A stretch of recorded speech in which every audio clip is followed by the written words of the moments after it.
Hello बच्चों, let us see this question. The following is the distance time table of an object in motion. Time in second given है, distance in metres given है ना। यहाँ पे सारी values दी हुई है टाइम इन सेकंड की और यहाँ पे डिस्टेंस इन मीटर्स की।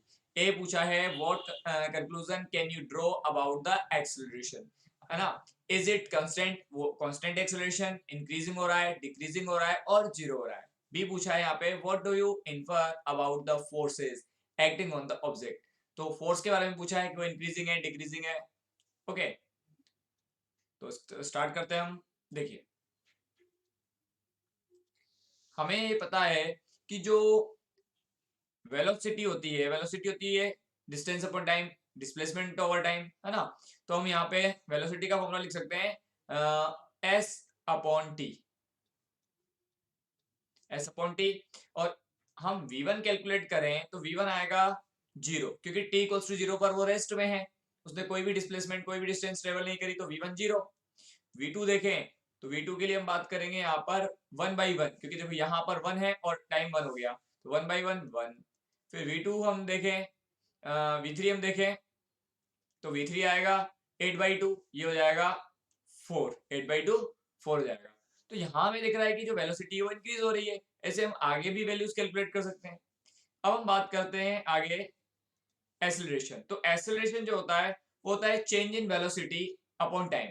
तो change in velocity upon time, ठीक है।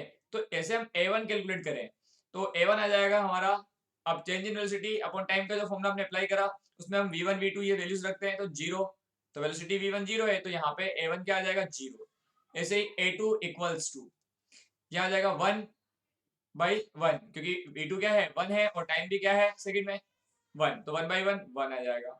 ऐसे ही a3 कैलकुलेट कर लेंगे, a3 आ जाएगा 4/2, 4/2 जो हो जाएगा 2।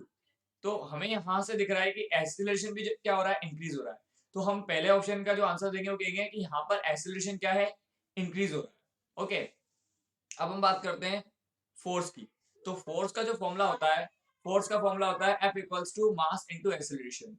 तो m तो कांस्टेंट रहेगा, लेकिन हमने यहाँ क्या देखा कि एक्सेलरेशन जो है वो इंक्रीज हो रहा है, तो F1 कैलकुलेट करेंगे, फिर हम F2 कैलकुलेट करेंगे, फिर हम F3 कैलकुलेट करेंगे। तो उसमें देखेंगे कि F1 से ज्यादा आता है F2, फिर F2 से ज्यादा आएगा F3, क्योंकि एक्सेलरेशन इंक्रीज हो रहा है। तो इस वजह से जो फोर्स है वो भी क्या होगा, इंक्रीज होगा।